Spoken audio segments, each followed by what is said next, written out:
Ese día volví antes del trabajo porque me sentía fatal y encontré a mis padres metiendo mis cosas en cajas dentro de mi propia casa. Querían sacarme para instalar ahí a mi hermano y a su esposa embarazada. Tú sola no necesitas tanto espacio, dijeron, como si de verdad estuvieran siendo razonables. Yo sonreí, saqué el teléfono y marqué al 911. Me llamo Camila Ramírez, tengo 35 años y soy directora general adjunta en una empresa de nutrición deportiva. La gente siempre me pregunta, ¿por qué no me he casado? Como si hubiera algo raro en eso. La verdad es mucho más simple. No quiero una relación seria en este momento. Mi vida está bien como está. Tengo un buen trabajo, mi casa, mi rutina y una paz que me costó años construir. Mi hermano menor, Diego, tiene 28 años. El año pasado se casó con su novia, Andrea. Llevaban mucho tiempo juntos, así que nadie se sorprendió cuando por fin se casaron. Yo, de hecho, me alegré mucho por ellos. Tanto, que les regalé casi 300,000 pesos mexicanos para la boda. No era una cantidad menor, ni siquiera con el sueldo que tengo. Pero Diego es mi hermano y quise ayudarlos a empezar bien su vida de casados. La boda estuvo bonita. Andrea se veía muy bien con su vestido, y Diego no dejaba de sonreír. La ceremonia fue en la parroquia a la que mi familia ha ido desde siempre, en Clavería, y la recepción fue en un salón de la del Valle. Todo iba bien, hasta que salió el mismo tema de siempre. Camila, ¿y tú para cuándo?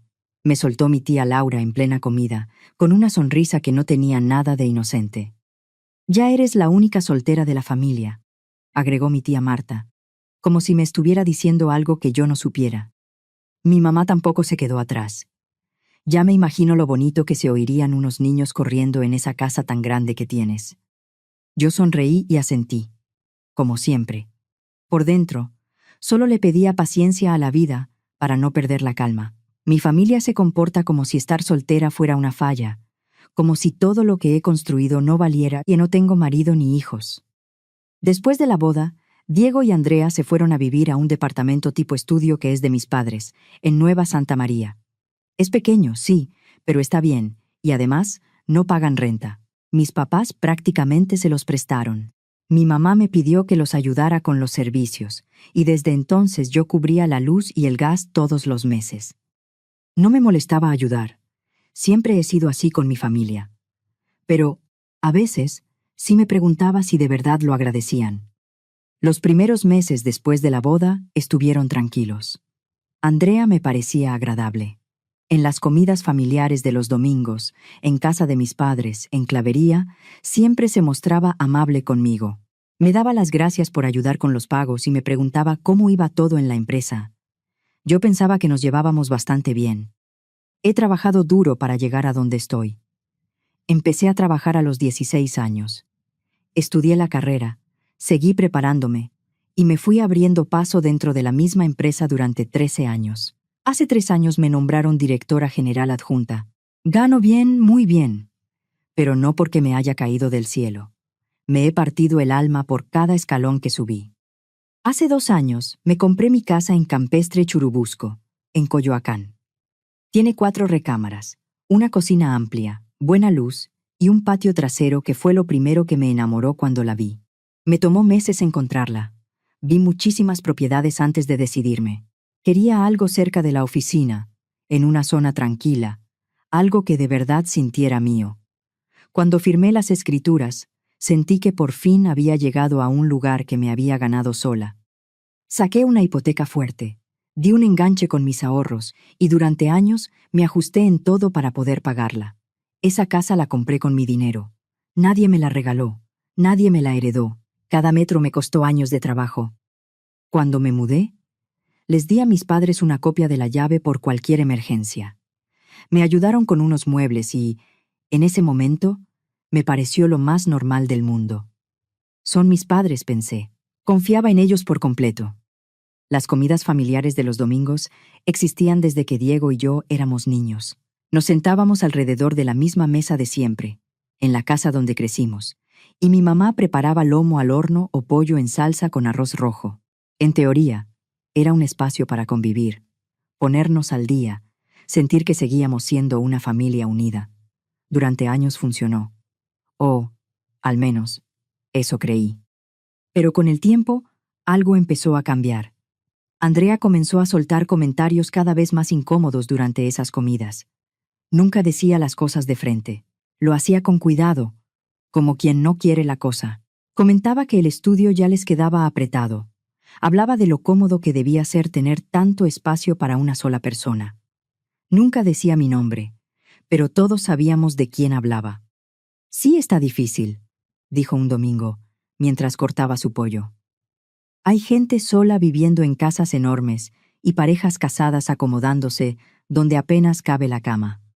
Mis papás asentían como si estuviera diciendo algo perfectamente razonable. Yo fingía no entender, pero claro que entendía. Andrea estaba preparando el terreno para algo, y a mí no me gustaba nada hacia dónde iba. La verdad es que ese estudio no estaba mal. Era pequeño, sí, pero era gratis. No pagaban renta y, encima, yo les ayudaba con los servicios.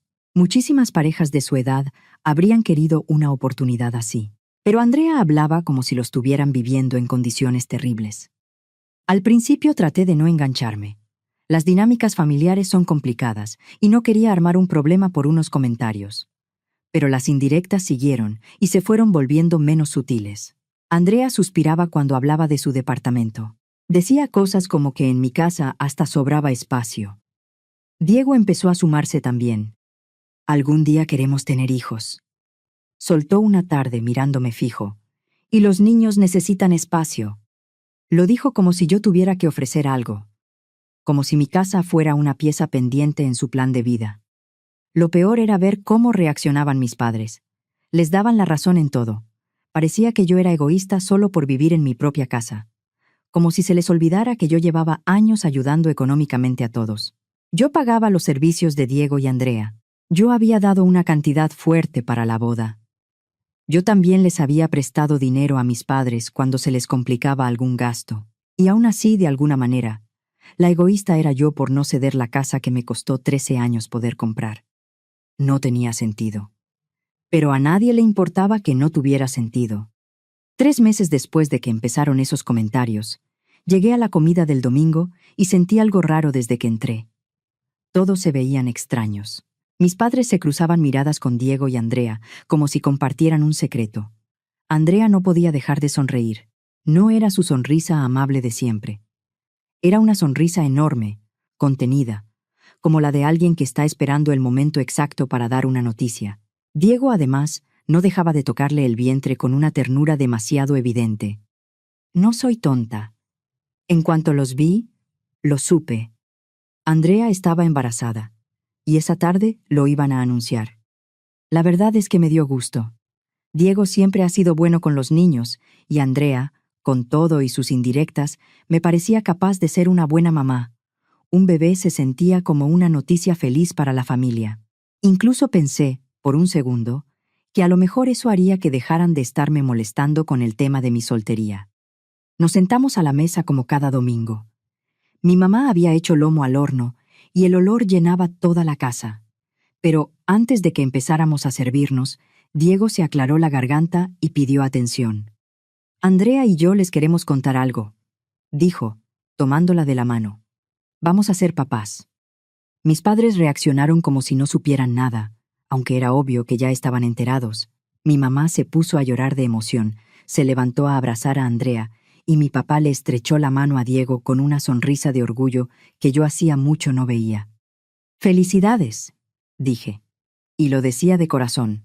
«Qué buena noticia». Pero mi mamá arruinó el momento en cuanto abrió la boca. «Bueno, al menos uno de mis hijos sí me va a dar nietos», dijo, mirándome directo. Ya pensaba que me iba a quedar con las ganas. Me mordí la lengua. Ese era el momento de Diego y Andrea. No valía la pena convertirlo en una discusión sobre mi vida. Entonces Andrea se volvió hacia mí con esa voz dulce que usaba cuando quería disfrazar algo feo. «De hecho, Camila, he estado hablando con Diego y con tus papás de algo importante. Tiene que ver con dónde vivimos». Dejé de comer. «¿Cómo que con dónde viven?» Diego y mis padres empezaron a asentir, como si lo que venía fuera perfectamente lógico. Andrea siguió. «La verdad, No se nos hace justo cómo están las cosas. Yo la miré, sin moverme. Tú vives sola en una casa enorme, con recámaras vacías, dijo. Y nosotros estamos en un estudio chiquito. Ahora viene el bebé y va a necesitar su propio espacio. Ajá, respondí despacio. ¿Y eso qué tiene que ver conmigo? Mi mamá intervino enseguida. Camila, ya te toca comportarte como hermana de verdad. Demostrar que sí quieres a tu hermano y a tu futuro sobrino. Sentí un vacío en el estómago. Ya sabía por dónde iba todo, pero necesitaba oírlo. ¿Y cómo se supone que demuestro eso? Tienes que dejarles tu casa a Diego y a Andrea, dijo mi mamá con total naturalidad.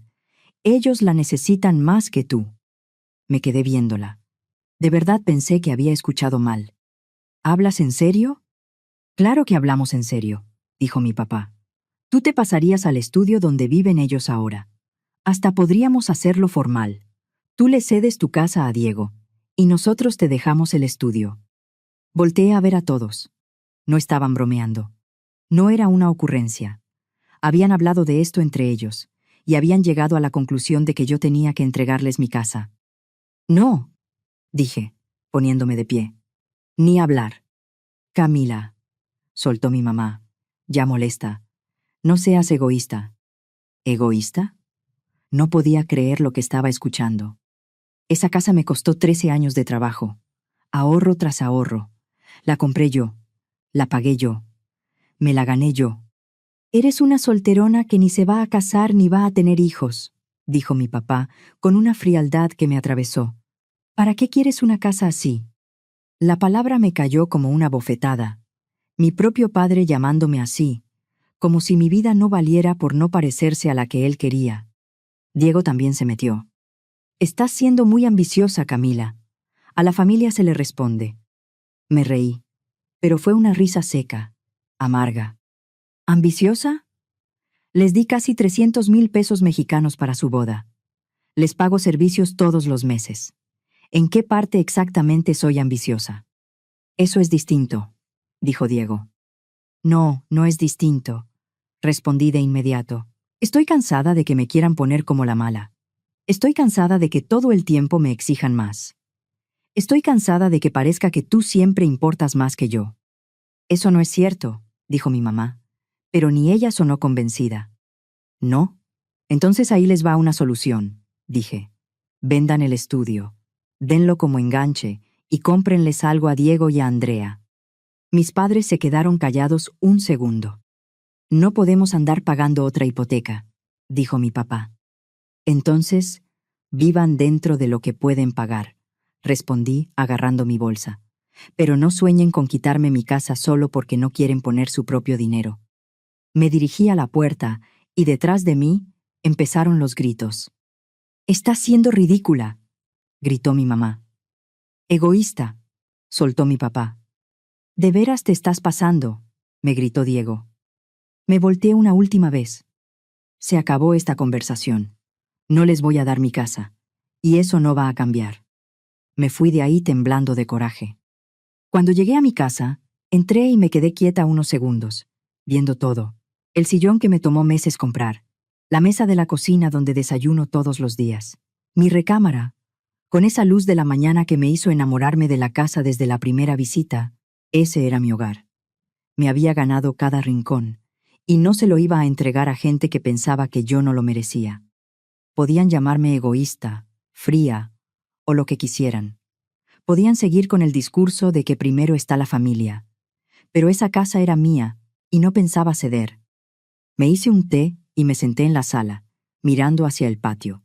Por primera vez en meses sentí paz. Había dicho que no. Había puesto un límite claro, y el mundo no se había acabado. A la mañana siguiente mi teléfono empezó a sonar desde las 7. Era mi mamá. No contesté. Luego llamó mi papá. Después Diego. Después Andrea. Los ignoré a todos, y me arreglé para irme a la oficina como si nada. Para la hora de... Camila, tenemos que hablar. Estás siendo muy injusta. Mi mamá. Tu hermano necesita tu apoyo. Primero está la familia. Mi papá.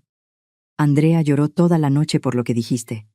Estás lastimando a una mujer embarazada, Diego. Yo te quería como hermana. Ya vi que me equivoqué. Andrea.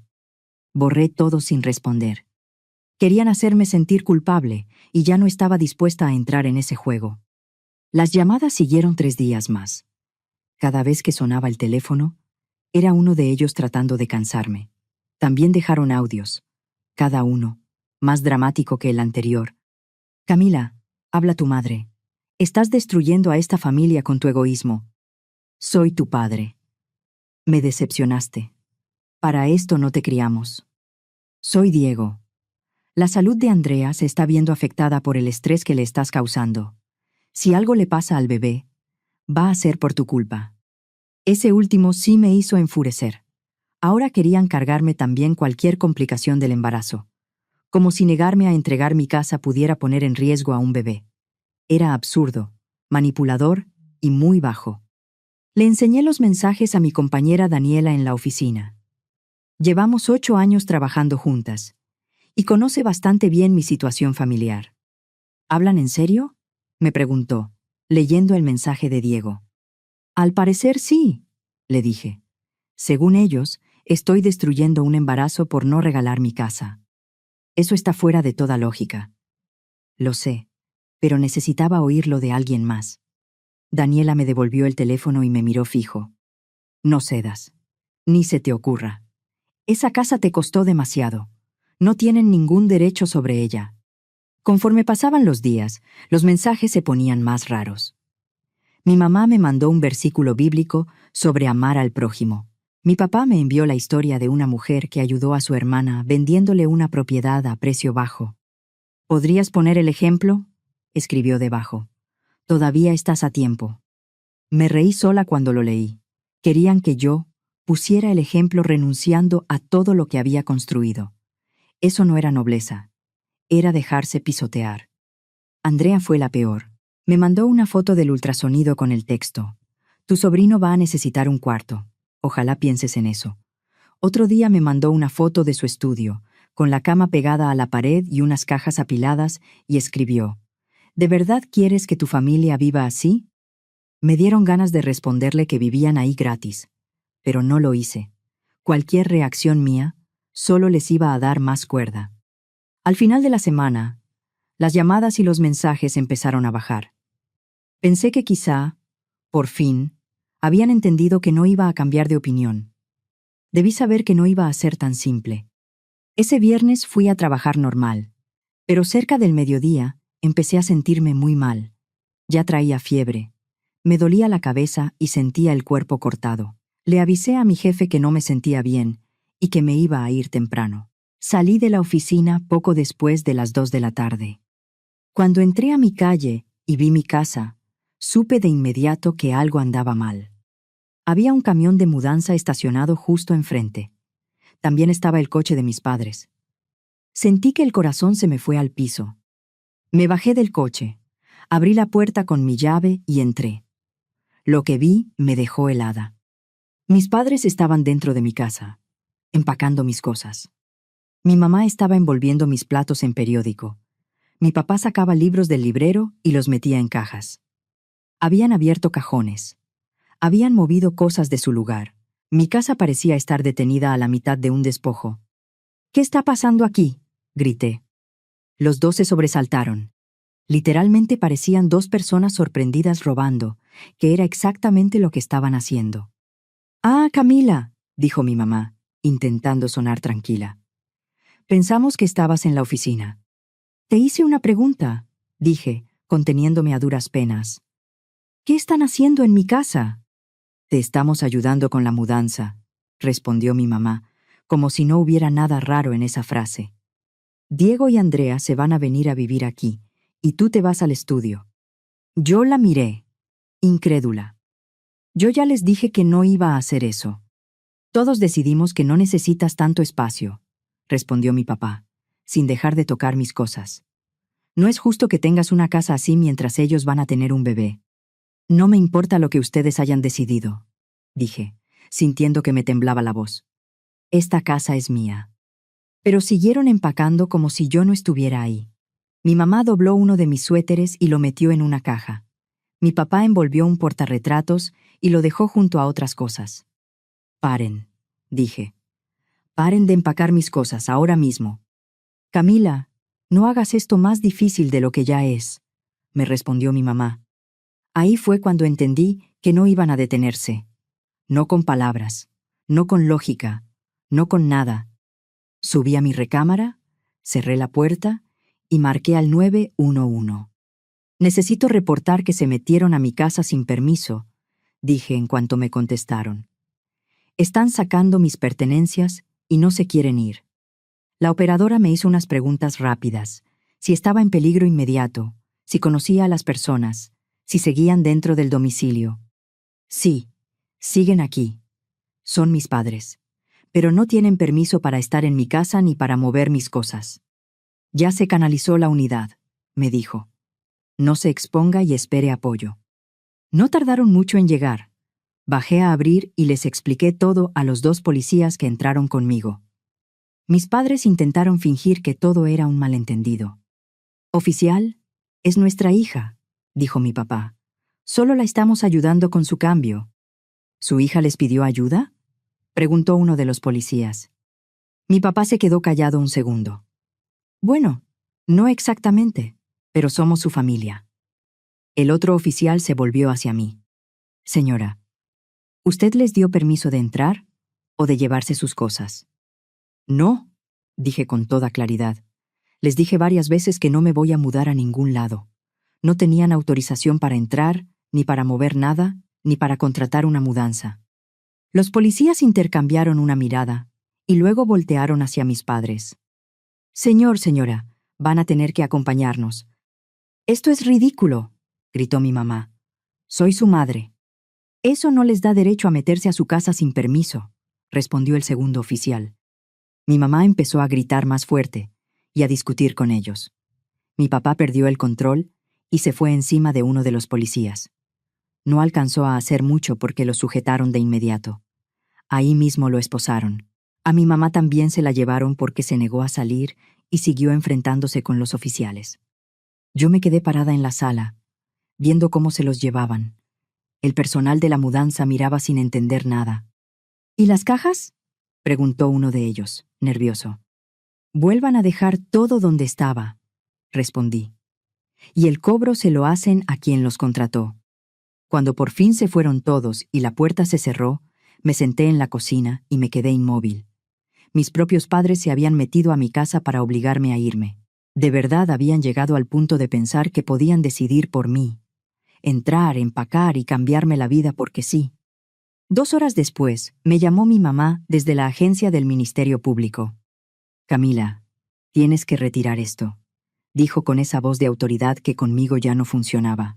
«Somos tus padres. Solo queríamos ayudarte». «No», respondí. «Camila, no puedes estar hablando en serio». «Estoy completamente en serio». Y le colgué. A la mañana siguiente, fui a ratificar mi denuncia. Ya no estaba dispuesta a ser el tapete de nadie. Si mis padres habían decidido cruzar esa línea, les tocaba hacerse responsables. Esa misma noche recuperaron su libertad tras pagar la fianza. No me sorprendió. Lo que sí me sorprendió fue que no me llamaran de inmediato para seguir gritándome. En lugar de eso, a la mañana siguiente me llamó mi abuela Elena. Sonaba cansada, preocupada. «Camila, tus papás están muy mal. No pueden creer que de verdad los hayas mandado detener. Se metieron a mi casa, abuela. Estaban empacando mis cosas sin mi permiso». Lo sé», me dijo en voz baja.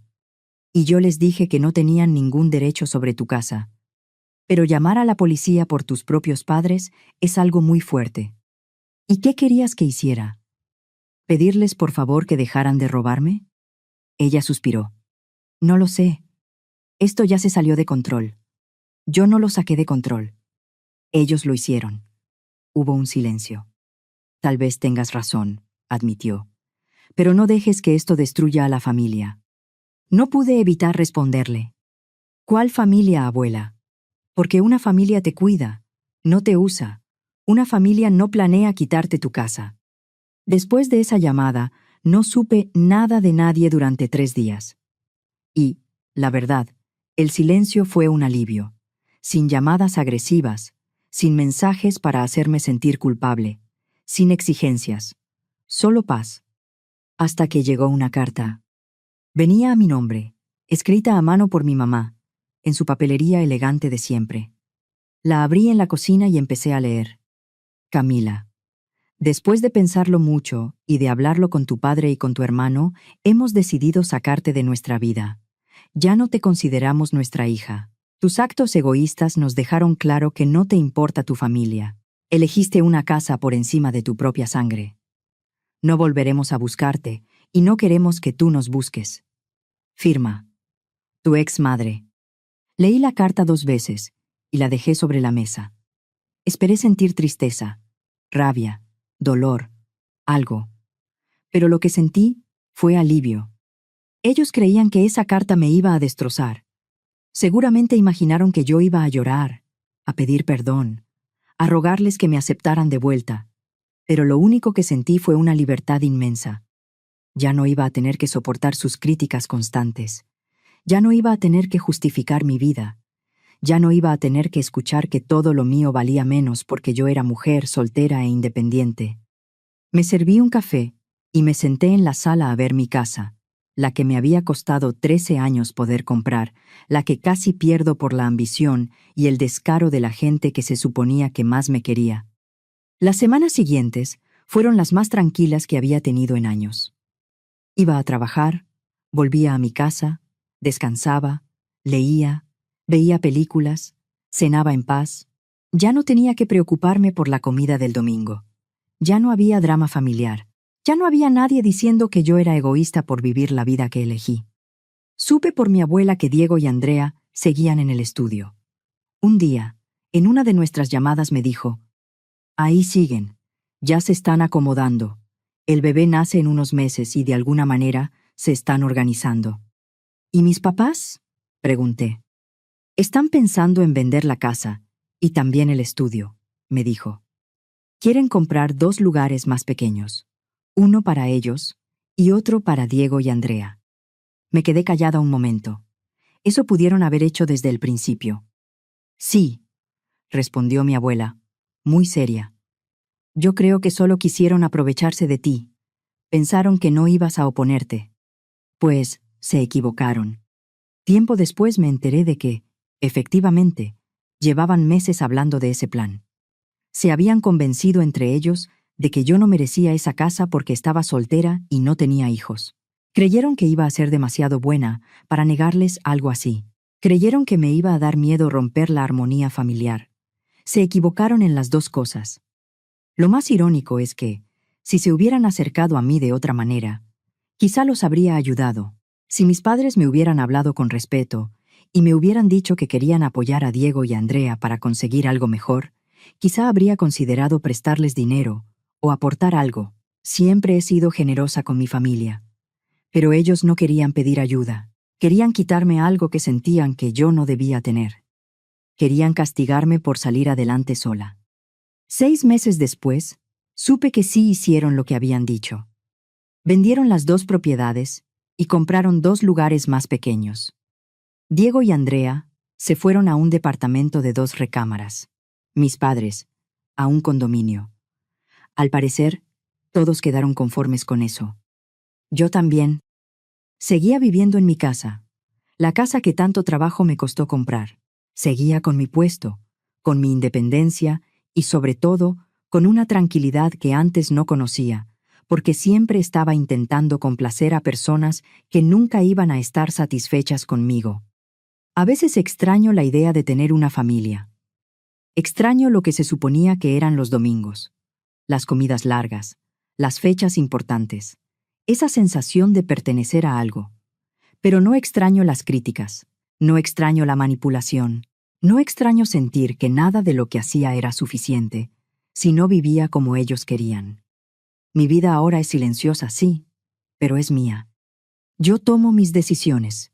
Yo manejo mi dinero. Yo vivo en mi casa. Nadie me dice que soy egoísta por haber trabajado duro. Nadie me exige que renuncie a lo que me gané para dárselo a quien simplemente lo quiere. Aprendí algo muy importante con todo esto. A veces, la gente que dice quererte es la misma que te frena. A veces, poner distancia con personas tóxicas es la única forma de salvarte. Mi familia pensó que me estaba dando una lección cuando me sacó de su vida. Creyeron que iba a regresar rogando perdón y ofreciéndoles mi casa para que me aceptaran otra vez. Lo que en realidad hicieron fue mostrarme algo que yo no había querido ver. Me enseñaron que soy más fuerte de lo que pensaba. Me enseñaron que no necesito su aprobación para estar bien. Me enseñaron que elegirme a mí misma no es egoísmo, es necesidad. Yo entendí que querer a mi familia no me obliga a renunciar a mis derechos, a mi tranquilidad ni a lo que construí con años de esfuerzo. A veces, una situación duele más porque viene de personas cercanas, y por eso una tarda en aceptar que, incluso dentro de la familia, tienen que existir límites claros. También aprendí algo que sirve mucho en la vida real. Mi casa, mis cosas, mi privacidad y mi dignidad no dejan de valer porque alguien sea mi padre, mi madre, mi hermano o mi pareja. El afecto no sustituye el consentimiento, y nadie debería entrar, disponer de mis pertenencias o presionarme para cederlas sin mi permiso. Si alguna vez algo así empieza a pasar, una acción concreta y útil es guardar mensajes, fotos, audios, documentos y cualquier prueba. Cambiar accesos o llaves, si hace falta, y dejar por escrito que no se ha dado autorización. Eso no es exagerar, es cuidarse. Y, si la situación sube de tono, hay amenazas, invasión del domicilio, intento de despojo o presión constante. Lo más prudente es pedir apoyo a una autoridad pública o buscar orientación legal de un profesional, con calma y a tiempo. Yo me quedo con una idea sencilla. Poner un límite no rompe el amor propio, lo protege.